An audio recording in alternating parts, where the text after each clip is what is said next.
अब ये देखते हैं कि एक पीएच का रिलेटेड कि पीएच का यूज़ क्या क्या होता है हमारे डेली लाइफ में, uses of pH in our daily life. तो पहला यूज़ है प्लांट एंड एनिमल। प्लांट और एनिमल में भी पीएच का यूज़ होता है। पीएच यानी कि पावर ऑफ हाइड्रोजन, यानी हाइड्रोजन अगर ज़्यादा होगा तो वो एसिड होगा, हाइड्रोजन अगर कम होगा तो वो बेसिक होगा।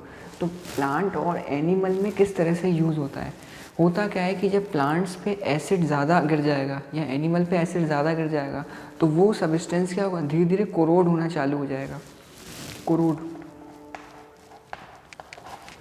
तो इसलिए क्या होता है कि जब कभी भी पीएच का यूज़ प्लांट और एनिमल में होगा तो वो एसिड रेन से लिंक होगा। एसिड रेन का मतलब होता है जब कभी भी पानी कार्बन के ऑक्साइड और नाइट्रोजन के ऑक्साइड से मिक्स हो जाता है तो उस पूरी प्रोसेस को बोला जाता है एसिड रेन हो गया है।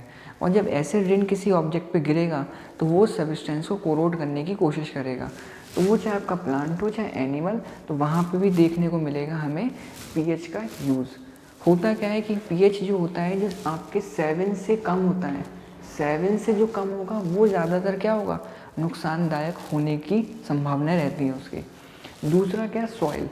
सॉइल पे भी बहुत ज़्यादा असर पड़ता है। अगर सॉइल ज़्यादा एसिडिक हो जाएगी, एसिडिक मतलब सॉइल का जब पीएच नापा तो वो आपको 7 से कम नज़र आने लगा, तो उससे क्या नुकसान होगा सॉइल से, सॉइल पे क्या होगा, उससे आपकी जो सॉइल की फर्टिलिटी है वो कम हो जाएगी, और कम हो जाएगी तो उससे फार्मर का नुकसान होगा। इसलिए जब कभी भी सॉइल में एसिडिक ज़्यादा होता है तो हम उसमें कैल्शियम की मात्रा बढ़ा देते हैं या कैल्शियम का यूज़ करना शुरू कर देते हैं, जिस वजह से वो चीज़ जो है वहाँ पे जो एसिड है वो न्यूट्रलाइज हो जाए।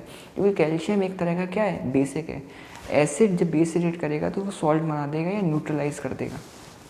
दूसरा क्या यूज़ होता है डाइजेस्टिव सिस्टम में। डाइजेस्टिव सिस्टम क्या होता है, जब कभी भी डाइजेशन जब होता है तो डाइजेशन में एसिड की मात्रा पेट में बहुत ज़्यादा होती है, और वो एसिड जो होता है वो होता है हाइड्रोक्लोरो एसिड। ये जो है बहुत हाई पावरफुल एसिड होता है। जैसे कि जब कभी भी हम खाना खाते हैं तो सबसे पहले इस एसिड में चला जाएगा। एक फ़ायदा और क्या होता है कि जैसे मान लीजिए आपने कोई दूसरा बैक्टीरिया खा लिया या फंगस चली गई आपके जो नुकसानदायक है, तो उसको भी ये क्या कर देगा, इतना ज़्यादा पावरफुल होने की वजह से वो उसको भी गला देगा, और गला देगा तो क्या होगा, वो चीज़ ख़त्म हो जाएगी। तो एसिड का यूज़ यहाँ हो गया। सेल्फ डिफेंस में भी कैसे यूज़ होता है, सेल्फ डिफेंस में भी यही आएगा। जैसे टूथ दिखे में, जैसे कि मान लीजिए आपका जो दांत है, दांत में क्या होगा, आपने खाना खाया और खाना खा दिया, रात में मुंह से कुल्ला नहीं करा या आपने माउथ वॉश नहीं करा, तो उस वजह से क्या होगा, वो आपके मुंह में रह गया, धीरे धीरे वो एसिड मुंह में निकालता रहेगा। और आपका जो दांत है, दांत जो है वो कैल्शियम से मिलके बनता है, और कैल्शियम जो होता है टीथ का जो सबसे हार्डेस्ट सब्सटेंस होता है जिसको बोला जाता है इनेमल। इनेमल क्या होगा, इनेमल धीरे धीरे टूटने लगेगा और हमारे दांत में दर्द देना शुरू हो जाएगा। तो वो सेल्फ डिफेंस से रिलेटेड है कि सेल्फ डिफेंस में भी एसिड का बहुत ज़्यादा यूज़ होता है। सेल्फ डिफेंस का मतलब एक ये भी है कि ये हमें खुद से बचा के रखता है, सेल्फ को डिफेंस। जैसे वही अभी एग्जांपल दिया था कि जैसे आपने कुछ खाया तो वो आपको जैसे कि गले में, पेट में पहुंचा, गले से पेट में पहुंचने के बाद क्या हो गया, वो ऑब्जेक्ट को गला देगा एसिड, वो आगे जाने नहीं देगा, शरीर में ख़त्म कर देगा। तो ये सेल्फ डिफेंस की एक प्रोसेस होती है एसिड की। ये यूज़ थे आपके यूजेस ऑफ पीएच यानी पावर ऑफ हाइड्रोजन। ठीक है,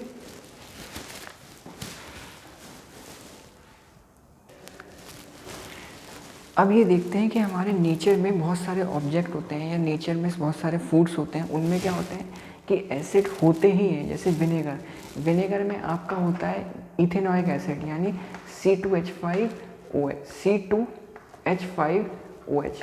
ये यहाँ पे क्या होता है, इसके अंदर विनेगर में एसिड होता है। ऑरेंज, ऑरेंज एक तरह का सिट्रिक फ्रूट होता है, और सिट्रिक फ्रूट में हमेशा कौन से सिट्रिक एसिड मिलता है, सिट्रिक एसिड यहाँ मिलता है। चाहे आपका ये ऑरेंज हो चाहे यहाँ पे आपका लेमन हो, दोनों जगह पे आपको सिट्रिक एसिड मिलेगा, और इसी वजह से वो उसका जो रस होता है वो खट्टा होता है।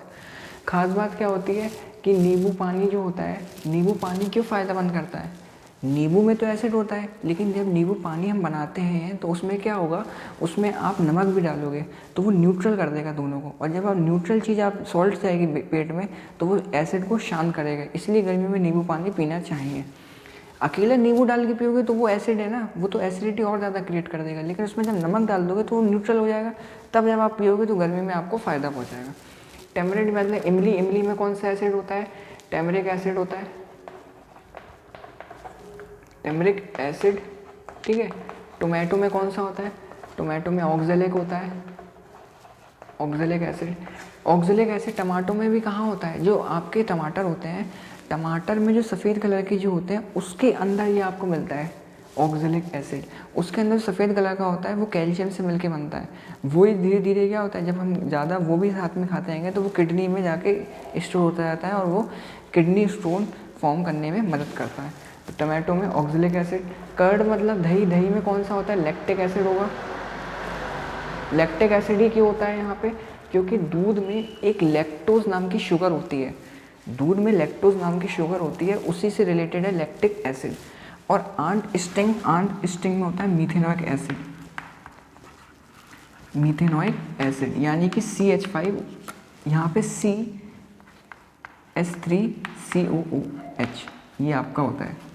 तो इसमें क्या होता है, आंट स्टिंग जैसे कि जब कोई चींटी काट लेती है तो या बरैया काट लेती है तो उसमें क्या होता है, जो दर्द होता है वो एसिड की वजह से होता है, इसलिए उस जगह क्या करना पड़ता है, तुरंत या तो आप नमक रगड़ लीजिए जिस वजह से वो एसिड तुरंत ख़त्म हो जाए।